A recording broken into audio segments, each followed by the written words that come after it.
എങ്ങനെയാ? അമേരിക്കയിലേക്ക് ഒരു പോകാൻ സ്വപ്നം കണ്ട് കഴിഞ്ഞ ഒരു പെൺകുട്ടി, അവളുടെ അച്ഛനും അമ്മയും ജനിച്ചപ്പോൾ തന്നെ അമേരിക്കയിലേക്ക് നേർന്നു അവളെ എന്നാണ് പറയുക. അങ്ങനൊരു പെൺകുട്ടി അവൾ ഇവിടുന്ന് യാത്രയാവുന്നു. അവൾ വളരെ യാദൃച്ഛിക ആഫ്രിക്കയിലെത്തുന്നു. തുടർന്നുള്ള അവളുടെ ജീവിത യാത്രയിലെ വിസ്മയങ്ങളും, അവളൊരു ഹണിമൂണിങ് പീരീഡിലാണ് അവിടെ എത്തുന്നത്. അപ്പം നാച്ചുറലി പെട്ടെന്നുണ്ടാകാവുന്ന ചില പ്രശ്നങ്ങളും രസകരമായ അവരുടെ ഒരു ഈ അവളുടെ ഭർത്താവിൻ്റെയും അവളുടെയും ജീവിതയാത്രയുമാണ് സിനിമയുടെ കഥ.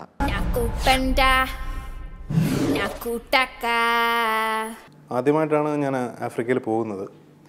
ആഫ്രിക്ക എനിക്ക് തോന്നുന്നു കേരളത്തിലുള്ള ഒരുവിധം എല്ലാ മലയാളികളുടെയും മനസ്സിൽ വളരെ മിസ്റ്റീരിയസ് ആയിട്ടുള്ളൊരു രാജ്യമാണ്.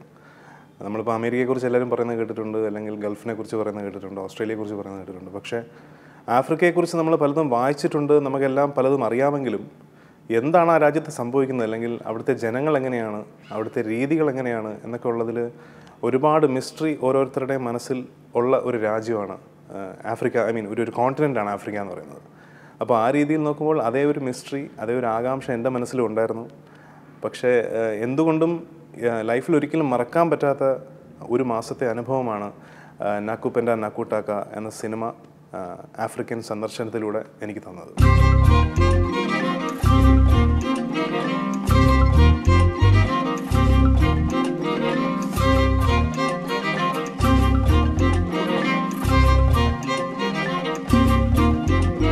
യൂഷ്വലി മലയാള സിനിമ നമ്മളിവിടെ തൊടുപുഴ അല്ലെങ്കിൽ കൊച്ചി അല്ലെങ്കിൽ ഒറ്റപ്പാലം ഇങ്ങനെയുള്ളൊരു ടിപ്പിക്കൽ ഏരിയയിൽ നമ്മൾ ഷൂട്ട് ചെയ്യുമ്പോൾ കാണുന്ന ആളുകൾക്കൊരു പുതുമയുണ്ട്. കാരണം അവരെ കണ്ടും എടുത്തിരിക്കുന്നവരും നമ്മളും പോയി ആ സ്ഥലവുമായിട്ട് പരിചയമുള്ളതായിരിക്കും.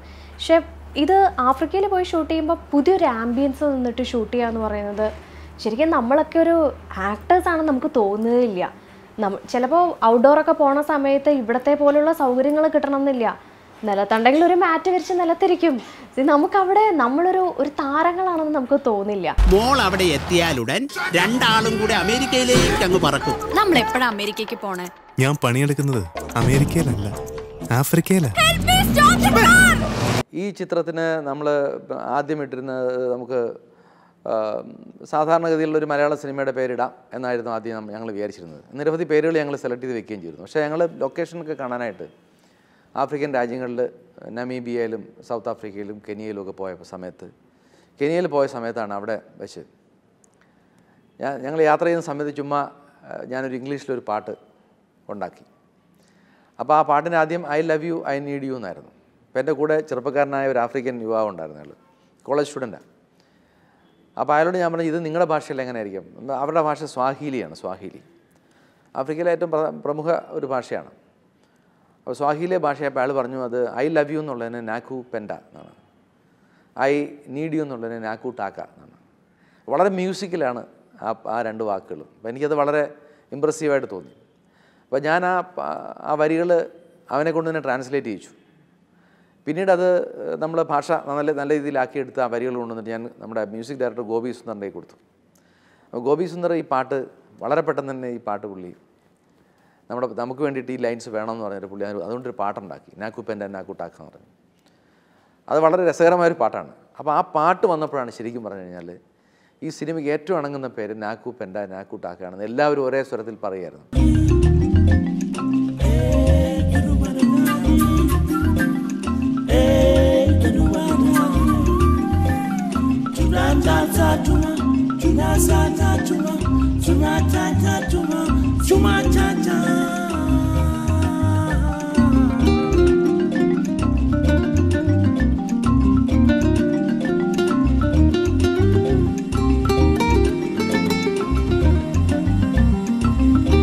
ഇതിൽ കണ്ട ഏറ്റവും വലിയ വ്യത്യസ്തത എന്ന് പറയുന്നത് ഇതിൻ്റെ പശ്ചാത്തലം തന്നെയാണ്. ഒരുപക്ഷെ അതുകൊണ്ട് തന്നെ ആയിരിക്കും മാധവൻകുട്ടി ചേട്ടനും ഈ ഒരു സിനിമ ചെയ്യാമെന്ന് തീരുമാനിച്ചത്, അല്ലെങ്കിൽ ജയമോഹൻ ചേട്ടൻ ഈ ഒരു സിനിമ എഴുതാമെന്ന് തീരുമാനിച്ചതും. കാരണം ആരും എക്സ്പ്ലോർ ചെയ്തിട്ടില്ലാത്ത, അല്ലെങ്കിൽ അധികം എക്സ്പ്ലോർ ചെയ്തിട്ടില്ലാത്തൊരു പശ്ചാത്തലവും കഥാപാത്രവും ഒക്കെ ഈ സിനിമയ്ക്കകത്തുണ്ട്. പിന്നെ ഇപ്പോൾ ഈ സിനിമയ്ക്കകത്ത് മുരളി ചെയ്യുന്ന ക്യാരക്ടർ ഒരു ശ്രീലങ്കൻ ക്യാരക്ടറാണ്. അത് ഞാൻ നേരത്തെ പറഞ്ഞതുപോലെ എല്ലാ നാഷണാലിറ്റീസിലുള്ള ആൾക്കാരും ഈ ആഫ്രിക്കൻ കമ്മ്യൂണിറ്റിയിലുണ്ട്. അതിപ്പോൾ ആഫ്രിക്കയിൽ ഏത് രാജ്യം എടുത്താലും അമേരിക്കൻസ് ഉണ്ട്, യൂറോപ്യൻസ് ഉണ്ട്, ഇന്ത്യൻസ് ഉണ്ട്, ശ്രീലങ്കൻസ് ഉണ്ട്. അപ്പോൾ ഒരു മിക്സഡ് കമ്മ്യൂണിറ്റി, ഒരു കമ്മ്യൂണിയൻ എല്ലാ രാജ്യങ്ങളും ഉണ്ട്. അപ്പോൾ അങ്ങനെയുള്ള ഇന്ന് വരെ ടെസ്റ്റ് ചെയ്തിട്ടില്ലാത്ത, ട്രൈ ചെയ്തിട്ടില്ലാത്ത കഥാപാത്രങ്ങൾ ഇന്ന് വരെ നമ്മൾ കണ്ടിട്ടില്ലാത്തൊരു പശ്ചാത്തലം, ഇന്ന് വരെ നമ്മൾ കണ്ടിട്ടില്ലാത്ത ടൈപ്പ് കളേഴ്സ്, അങ്ങനെ ടോട്ടലി ഒരു ന്യൂ അറ്റ്മോസ്ഫിയറാണ് ഈ ഒരു സിനിമ പ്രേക്ഷകർക്ക് സമ്മാനിക്കുന്നത്. അതുകൊണ്ട് തന്നെയാണ് ഞങ്ങളെല്ലാവരും ഈ ഒരു സിനിമയ്ക്ക് കോപ്പറേറ്റ് ചെയ്യാം, ഇതിൽ വർക്ക് ചെയ്യാമെന്ന് തീരുമാനിച്ചത്.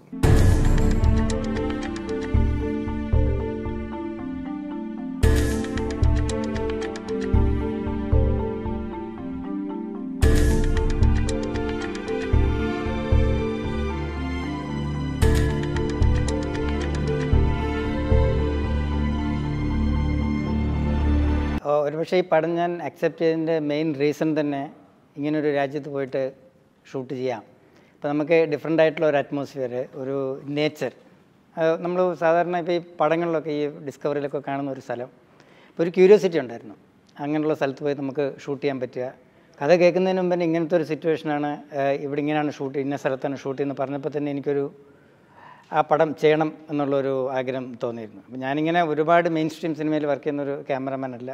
കഴിഞ്ഞ ഒരു പടം അരികിൽ ഒരാൾ എന്ന പടം ചെയ്യുമ്പോൾ ഇന്ദ്രജിത്തുമായിട്ടുള്ള ഒരു ഫ്രണ്ട്ഷിപ്പിൽ ഇന്ദ്രജിത്താണ് അങ്ങനെ വന്നിങ്ങനെ ഒരു പുതിയൊരു നല്ല സബ്ജക്റ്റ് വരുന്നുണ്ട്, നമുക്ക് ചെയ്യാമെന്ന് ചെന്ന് പറഞ്ഞു.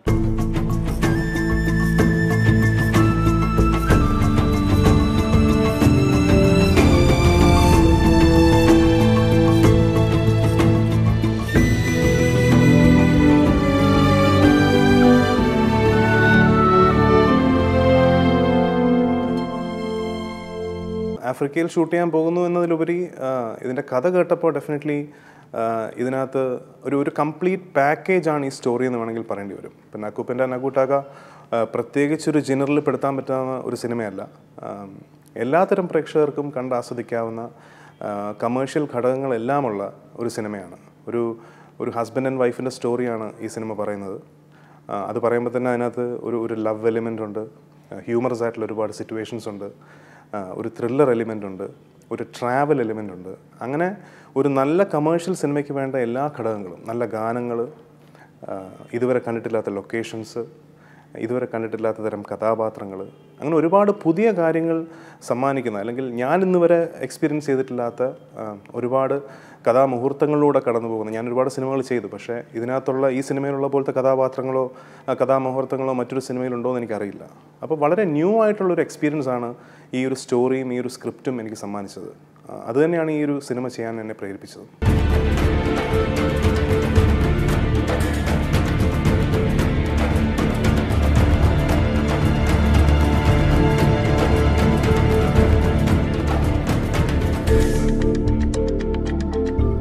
കഥ കേട്ട് ഏറ്റവും കൂടുതൽ എക്സൈറ്റഡ് ആയത്, ഇപ്പം നമ്മൾ പല കഥകൾ കേൾക്കുമ്പോൾ ഈ പറയുന്നത് പോലെ ഹീറോയ്ക്കുള്ളതുപോലെ അത്രയും ചിലപ്പോൾ കേൾക്കുന്ന എല്ലാ സബ്ജക്റ്റുകളിലും ഉണ്ടാവണം എന്നില്ല. പക്ഷെ കുറേയൊക്കെ ഈ പറയും പോലെ വർഷത്തിൽ നമ്മൾ 4 പടവും അല്ലെങ്കിൽ ഒരു ആർട്ടിസ്റ്റ് 5 പടം ചെയ്യുന്നുണ്ടെങ്കിൽ ഈ 5 പടവും ഹീറോയിൻസിനെ സംബന്ധിച്ചിടത്തോളം 5 ചിത്രങ്ങളും ഹീറോയിൻസിന് അത്ര എടുത്തു പറയുന്ന ഒരു കഥാപാത്രമാണ്, അല്ലെങ്കിൽ നായകതുല്യമായിട്ടുള്ളൊരു കഥാപാത്രം എന്ന് പറയാൻ പറ്റുകയില്ല. വളരെ റെയറായിട്ടാണ് ആർട്ടിസ്റ്റുകൾക്ക് ഇങ്ങനെയുള്ള കഥാപാത്രങ്ങൾ നമുക്ക് വീണ് കിട്ടുന്നത്. അപ്പോൾ അതുകൊണ്ട് തന്നെ എന്നെ സംബന്ധിച്ചിടത്തോളം ഇപ്പം ചിത്രം ഉടനെ റിലീസാകാൻ പോകുന്ന ഈ ഒരു സമയത്ത് എനിക്ക് ഒരുപാട് സന്തോഷമുണ്ട്. ഇത്രയൊരു നായകതുല്യമായിട്ടുള്ള ഒരു കഥാപാത്രവും ഇതുപോലൊരു മികച്ച ക്രൂവിനൊപ്പം വർക്ക് ചെയ്യാൻ സാധിച്ചതിൽ.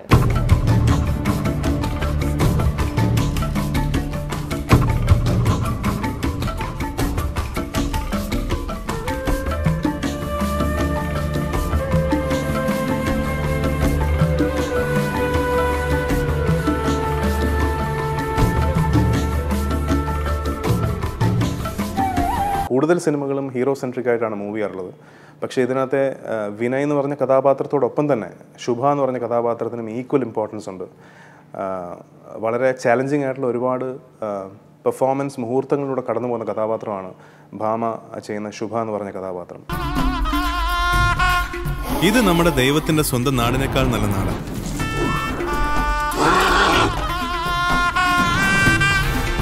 പാട്ടുകൾ തന്നെ നമ്മൾ വളരെ ഫണ്ണുള്ള രസകരമായ സോങ്സാണ്. അപ്പോൾ അത് ആഫ്രിക്കൻ ഭാഷ ഉപയോഗിച്ച് തന്നെ ആ ഒരു രസത്തിന് വേണ്ടിയിട്ടാണ്, അല്ലാതെ നമ്മളത് അതിനെ കൂടുതൽ സങ്കീർണമാക്കാനല്ല. അത് വളരെ രസകരമായിട്ടാണ് വന്നിട്ടുള്ളത്. അപ്പം അത്തരം രസകരമായ മുഹൂർത്തങ്ങളുള്ള ഒരു ടോട്ടൽ ഫാമിലി മൂവിയായിട്ടാണ് ഞാനിതിനെ കൊണ്ടുവന്നിട്ടുള്ളത്.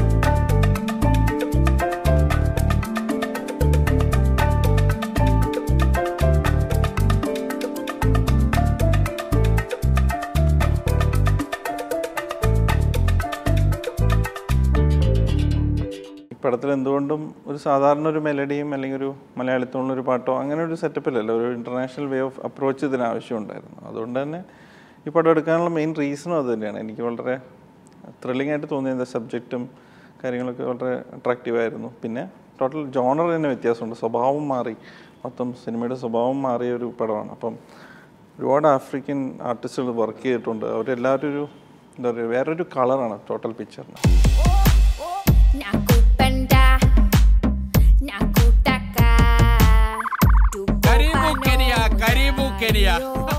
ഈ ബജറ്റിനെ കുറിച്ച് നമ്മൾ പറയുന്നതിനേക്കാൾ ഉപരി ഈ ചിത്രത്തിൻ്റെ ഒരു വലിപ്പം വെച്ച് നോക്കുമ്പോൾ ഇതൊരു വലിയ ചിത്രം തന്നെയാണ്, സംശയമൊന്നും വേണ്ട. കാരണം ആഫ്രിക്കൻ ആംബിയൻസ് ഉള്ള ഒരു മൂവിയാണിത്. ആ സോങ്സും അതിൻ്റെ പിക്ചറൈസേഷനും. ഇപ്പോൾ ആഫ്രിക്കയിലെ മാസായി എന്ന് പറയുന്ന വർഗ്ഗം വളരെ ഫെറോഷ്യസ് ആയിട്ടുള്ള ഫൈറ്റേഴ്സാണ് അവർ. അവരുടെ ജമ്പിങ് ഡാൻസൊക്കെ വളരെ ഫേമസ് ആണ്. അവർ സിംഹങ്ങളെ കൊല്ലുന്നവരും സിംഹങ്ങളെ നേരിട്ട് ഏറ്റുമുട്ടുന്നവരും സിംഹത്തിൻ്റെ ചോര കുടിക്കുന്നവരും പച്ച ചോര മൃഗങ്ങളെ കുടിക്കുന്നവരും ഒക്കെയാണ്. അതൊക്കെ ഈ ചാനലിലൂടെ തന്നെ വൈൽഡ് ലൈഫ് ചാനലിലൂടെ തന്നെ ആൾക്കാർക്ക് അറിയാം. അപ്പോൾ അവരെയൊക്കെ വെച്ചിട്ടാണ് നമ്മൾ ഇതിൽ പല സീനുകൾ എടുത്തിട്ടുള്ളത്. പിന്നെ എയർപോർട്ടിലെ ടർമാക്കിലൊക്കെ നമ്മൾ സാറിന് ഷൂട്ട് ചെയ്യണമെന്ന് നമുക്ക് ഇന്ത്യയിൽ ഒരു എയർപോർട്ടിലും അനുവദിക്കില്ല. അപ്പോൾ ഒരു എയർപോർട്ട് മുഴുവൻ നമുക്ക് ഫ്രീ ആയിട്ട് ഷൂട്ടിങ്ങിന് വിട്ടു തന്നിരിക്കുകയായിരുന്നു. അപ്പോൾ അങ്ങനെയൊക്കെ വളരെ ഇതിൻ്റെ ഒരു വോളിയം ഇസ് വെരി ബിഗ്.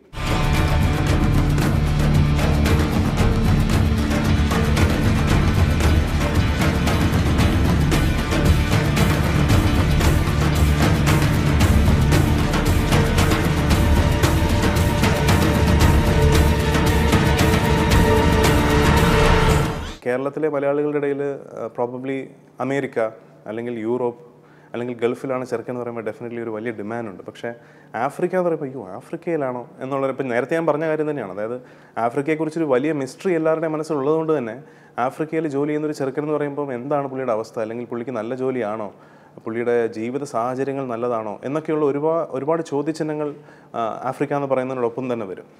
എന്ന് പറയുന്നത് കൊണ്ട് തന്നെ ഒരുപാട് വർഷങ്ങളായിട്ട് ഒരുപാട് ആലോചനകൾ വന്ന് ഒരു പെണ്ണിനെ കിട്ടാത്ത അവസ്ഥയിൽ നിൽക്കുന്ന ഒരു ചെറുപ്പക്കാരനാണ് ഈ പറഞ്ഞ വിനയ് എന്ന് പറഞ്ഞ ഇതിനകത്ത് എൻ്റെ കഥാപാത്രം. നിന്നെയും നിന്റെ അച്ഛനെയും പറഞ്ഞു പറ്റിക്കുകയായിരുന്നു.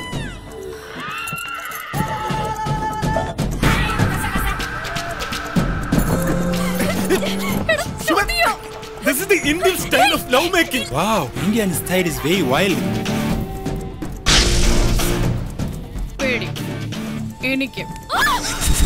പണ്ടൊക്കെ നമുക്കറിയാം ഗൾഫുകാരനെ കൊണ്ട് കല്യാണം കഴിപ്പിക്കുക, അതൊരു ആദ്യത്തിൻ്റെ മുഖമുദ്രയായിട്ട് കരുതിയിരുന്ന ഒരു ഫാമിലികൾ കേരള സമൂഹത്തിലുണ്ടായിരുന്നു. ഇപ്പോഴും അതിന് കുറവൊന്നുമില്ല. പക്ഷേ ഈ പറയും പോലെ അമേരിക്കക്കാരനെ കൊണ്ട് കല്യാണം കഴിപ്പിക്കുക അല്ലെങ്കിൽ ദുബായിലാണ്. പക്ഷേ ഇപ്പോഴും എന്താണെന്നറിയില്ല, ആഫ്രിക്കയിലേക്ക് കല്യാണം കഴിച്ചയക്കുക എന്ന് പറയുന്നതിനോട് മുഖം തിരിച്ച് നിൽക്കുന്ന ഒരു പ്രവണതയുണ്ട്. പോവാൻ പെൺകുട്ടികൾക്കും താല്പര്യം ഉണ്ടാവില്ല, വിടാൻ പാരൻസിനും താല്പര്യം ഉണ്ടാവില്ല. അതുപോലെ തന്നെ എൻ്റെ ക്യാമറാമാൻ കൃഷ് കൈമൾജിയായിട്ട് ഞാൻ ഒരുപാട് സിനിമകൾ നേരത്തെ വർക്ക് ചെയ്തു. അപ്പോൾ ഒരു കംപ്ലീറ്റ് എനർജി പാക്കേജാണ് ശരിക്കും ഇതിൻ്റെ ഒരു മേക്കിംഗ് ടീം എന്ന് പറയുന്നത്. നമ്മളിപ്പോൾ ആഫ്രിക്ക എന്ന് പറയുമ്പോൾ ആദ്യം ഒരു മരുഭൂമി മാത്രം ആണ് മനസ്സിലോട്ട് വരിക. അപ്പോൾ കാണുന്ന ഒരു പ്രേക്ഷകർ അങ്ങനത്തെ ഒരു സ്ഥലമൊക്കെ ആയിരിക്കും ഉദ്ദേശിക്കുന്നത്. പക്ഷേ ഇതിനകത്ത് അങ്ങനത്തെ ഒരു അറ്റ്മോസ്ഫിയർ അല്ല, ടോട്ടലി ഡിഫറെൻ്റ് ആയിട്ടുള്ള ഒരു പ്രകൃതിയാണ് നമ്മൾ കണ്ടത്. അതിനെ മാക്സിമം കഥയ്ക്ക് ആവശ്യമായിട്ടുള്ള രീതിയിൽ മാത്രം യൂസ് ചെയ്യാൻ വേണ്ടി ശ്രമിച്ചിട്ടുണ്ട് പടത്തിനകത്ത്. ഇപ്പോൾ ആഫ്രിക്ക ആയതുകൊണ്ട് എല്ലാ സീനും ഔട്ട്ഡോറിൽ വെക്കണം, ആഫ്രിക്ക കാണിക്കണം, അങ്ങനെയുള്ള ഒരു സിറ്റുവേഷനിൽ ഞങ്ങൾ പോയിട്ടില്ല. കഥയ്ക്ക് എവിടെയൊക്കെയാണ് ആവശ്യം വേണ്ടി വന്നിട്ടുള്ളത് അവിടെ മാത്രം ഞങ്ങൾ ഔട്ട്ഡോർ പോവുകയും, എന്നാൽ പടം കണ്ടുകൊണ്ടിരിക്കുമ്പോൾ ഇതെല്ലാം വേറൊരു രാജ്യത്താണ് നടക്കുന്നതെന്നുള്ളൊരു ഫീലിംഗ് ജനങ്ങൾക്ക് ഉണ്ടാക്കിയെടുക്കാൻ പറ്റുന്നുള്ള രീതിയിലുള്ളൊരു വർക്കാണ് ചെയ്തിരിക്കുന്നത്.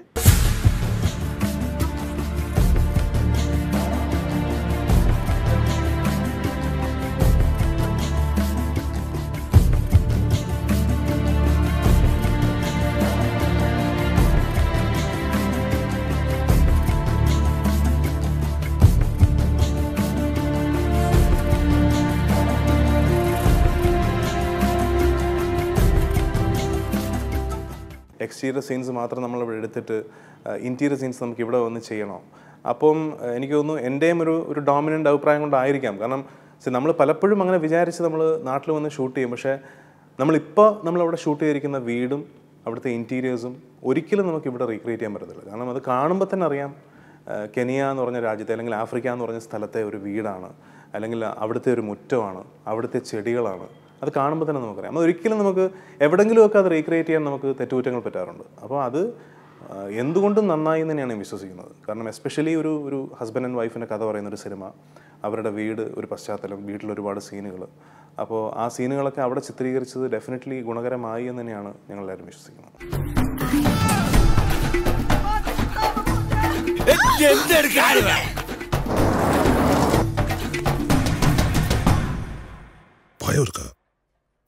നമ്മളിത് ഈ സിനിമ എടുക്കാനായിട്ട് ആദ്യം ജയമോഹൻ തിരക്കഥ തയ്യാറാക്കിയതിന് ശേഷം ഇതിൻ്റെ പ്രൊഡ്യൂസർ ശ്രീ ഗോകുലം ഗോപാലനും ഞങ്ങളെല്ലാവരും കൂടി ഇരുന്നതിനെക്കുറിച്ച് ഒരു ഡിസ്കഷൻ നടത്തിയപ്പോൾ പലതരത്തിലുള്ള അഭിപ്രായങ്ങളായിരുന്നു. എങ്ങനെയാണ് ഇത് ചെയ്യേണ്ടത്, ഏത് രീതിയിലാണ്. നമുക്കിതിനകത്ത് വേണ്ടത് വളരെ പ്രഗത്ഭരായിട്ടുള്ള അഭിനേതാക്കളെ വേണം. പ്രത്യേകിച്ചും അതിലെ സുപ്രധാനമായ 3 കഥാപാത്രങ്ങൾ. ഒന്ന് വിനയ് എന്ന് പറയുന്ന ഒരു എഞ്ചിനീയർ, മലയാളിയായ എഞ്ചിനീയർ, വിദേശത്ത് ജോലി ചെയ്യുന്ന ആൾ. പിന്നെ ശുഭ എന്ന് പറയുന്ന അയാളുടെ ഭാര്യ.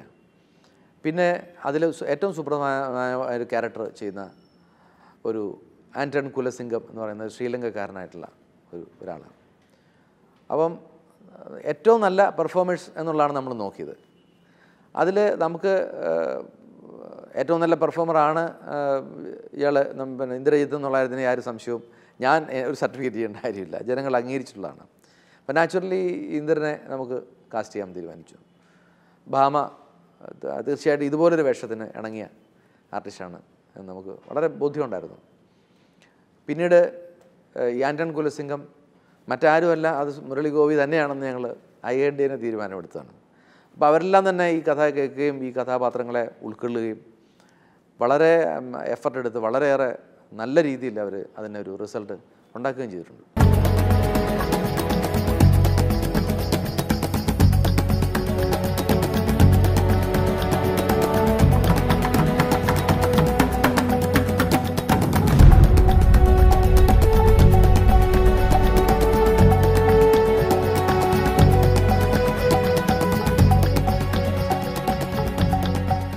പടം ചെയ്യുന്ന സമയത്ത് നമ്മൾ ഒരിക്കലും ശരിക്കും ഒരു കംപ്ലീറ്റ് ഒരു ഫണ്ണായിരുന്നു സിനിമ ഷൂട്ട് ചെയ്യുന്നൊരു 1 month എന്ന് പറയുന്നത്.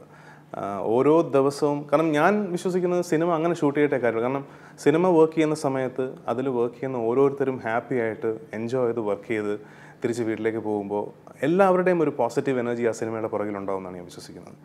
അതിപ്പം മാധവൻകുട്ടി ചേട്ടനാണെങ്കിലും, മാധവൻകുട്ടി ചേട്ടൻ ഒരുപാട് എക്സ്പീരിയൻസ് ആയിട്ടുള്ള ഡയറക്ടറാണ്. സിനിമകളധികം ചെയ്തിട്ടില്ലെങ്കിലും ഈ പറഞ്ഞതുപോലെ ടെലിവിഷനിലുമൊക്കെ വളരെ സീനിയർ ആയിട്ടുള്ള ഡയറക്ടറാണ്. അപ്പോൾ പക്ഷേ എൻ്റെ ഒരു മനസ്സിലുണ്ടായിരുന്നൊരു പിക്ചറേ അല്ല മാധവൻകുട്ടി ചേട്ടൻ. എക്സ്ട്രീംലി ഹ്യൂമറസ് ആയിട്ടുള്ള, എപ്പോഴും വളരെ എനർജറ്റിക് ആയിട്ട്, എപ്പോഴും എന്തെങ്കിലും തമാശകൾ പറഞ്ഞ് നമ്മൾ ടയേർഡ് ആകുമ്പോഴും വളരെ എനർജറ്റിക് ആയിട്ട് നിന്ന് നമ്മളെ സപ്പോർട്ട് ചെയ്യുന്ന ഒരാളാണ്.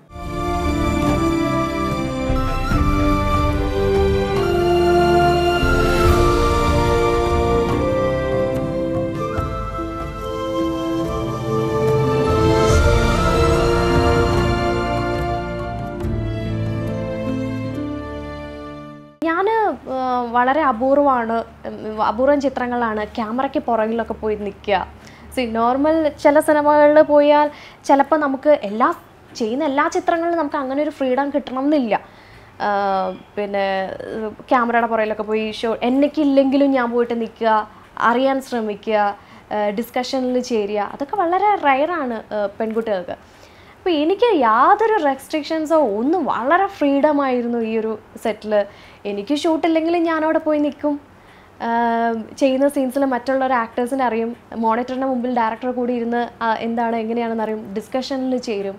സോ ഇതൊരു ശരിക്കും എല്ലാവർക്കും ഇതിൽ അഭിനയിച്ചിട്ടുള്ള A to Z ആർട്ടിസ്റ്റുകൾക്കും ഈ ചിത്രം കഴിഞ്ഞിട്ട് ഒരു എന്താ പറയുന്നത്, ഒരു മനസ്സും നിറഞ്ഞിട്ടുണ്ടാവും. ഒപ്പം തന്നെ ഒരു ഈ പെട്ടെന്ന് തീർന്നു എന്നുള്ളൊരു വിഷമവും തോന്നിയിട്ടുണ്ടാവും.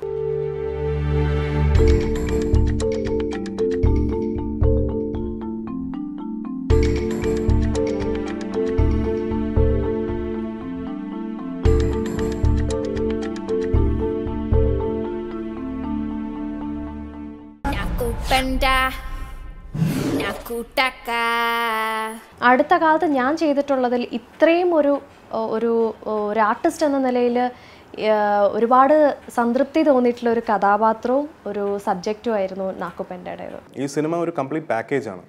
ഇതൊരു പ്രത്യേക ജനസിൽപ്പെടുത്താവുന്നൊരു സിനിമയല്ല. ഇതിനകത്ത് എല്ലാം ഉണ്ട്. ഇതിനകത്ത് ഞാൻ നേരത്തെ പറഞ്ഞതുപോലെ ലവ് ഉണ്ട്, ഹ്യൂമറുണ്ട്, ഒരു ത്രില്ലർ എലിമെൻ്റ് ഉണ്ട്, ഇതിനകത്തൊരു ട്രാവലുണ്ട്, പിന്നെ ആഫ്രിക്കൻ ബാക്ക്ഡ്രോപ്പ്, ആഫ്രിക്കൻ ട്രൈബൽസ്. ഇപ്പോൾ ചിലപ്പം നമുക്ക് പെട്ടെന്ന് കഥ കേൾക്കുമ്പോൾ വളരെ അവിശ്വസനീയമായി തോന്നുന്ന മുഹൂർത്തങ്ങൾ ഈ സിനിമയിൽ ഉണ്ടായേക്കാം. കാരണം വേറൊന്നുമല്ല, ആഫ്രിക്കയിലെ ലീഗൽ സിസ്റ്റം അങ്ങനെയാണ്. കാരണം അവിടെ ഒരുപാട് ട്രൈബൽ സെക്ട്സ് ഉണ്ട്. അപ്പോൾ ഓരോ ട്രൈബൽസിനും അവരുടേതായ നിയമങ്ങളാണ്.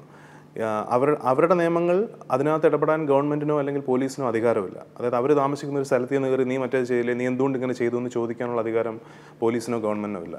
അങ്ങനെ ഓരോ ട്രൈബൽ സെഗ്മെൻറ്റിനും ഓരോ നിയമങ്ങളാണ്. അപ്പോൾ അതുകൊണ്ട് തന്നെ വളരെ വിയേർഡായിട്ടുള്ള കുറേ സിറ്റുവേഷൻസിലൂടെ സിനിമ കടന്നു പോകുന്നുണ്ട്. അതായത് ഇവർക്ക് ഒട്ടും വിശ്വസിക്കാൻ പറ്റാത്ത പോലത്തെ അവസ്ഥകളിലൂടെ ഇവർ കടന്നു പോകുന്നുണ്ട്. പക്ഷേ അതൊക്കെ അവിടെ റിയാലിറ്റിയാണ് എന്നുള്ളതാണ് സത്യം. അവിടെ നമുക്ക് നെയ്റോബിയിൽ പോയാൽ പത്രങ്ങളിൽ വായിക്കാൻ സാധിക്കുന്ന, അല്ലെങ്കിൽ നെയ്റോബിയുടെ ഹിസ്റ്ററി വായിച്ചാൽ നമുക്കറിയാവുന്ന ഒരുപാട് റിയൽ ആയിട്ടുള്ള സിറ്റുവേഷൻസ് തന്നെയാണത്. പക്ഷേ ആഫ്രിക്ക ആയതുകൊണ്ട് അതിനിങ്ങനെയുള്ള നമുക്ക് മറ്റൊരു രാജ്യത്തും കാണാത്ത പോലെയുള്ള ഒരു ലീഗൽ സിസ്റ്റം പ്രിവെയിൽ ചെയ്യുന്നത് കൊണ്ടാണ് ഇതുവരെ കണ്ടിട്ടില്ലാത്ത ഇങ്ങനെയുള്ള സിറ്റുവേഷൻസിലൂടെ സിനിമ കടന്നു പോകുന്നത്. അതായത് ആഫ്രിക്കൻ ഒരു കൾച്ചറും ആഫ്രിക്കൻ ഒരു സംസ്കാരവും ആ ട്രൈബൽ സംസ്കാരത്തിൻ്റെ നന്മകളും, ആ ട്രൈബൽ സംസ്കാരത്തിന് പ്രകൃതിയുടെയും ഈ ഭൂമിയുടെയും ഒക്കെ ഒരുപാട് നന്മകളുണ്ട്. നമ്മളിപ്പോൾ പറഞ്ഞ പച്ച ചോരയാണ് കുടിക്കുന്നെങ്കിൽ പോലും നമ്മൾക്ക് ഒരിക്കലും അവരെ വെറുക്കാൻ പറ്റത്തില്ല.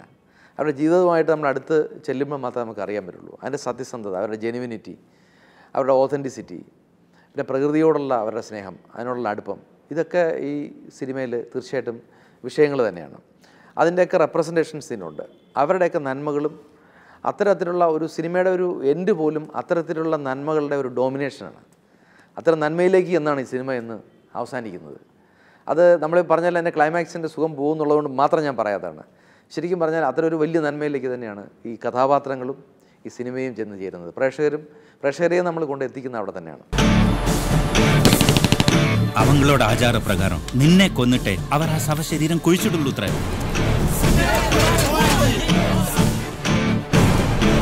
We're taking you to heaven. They're in a trap now. Let them escape.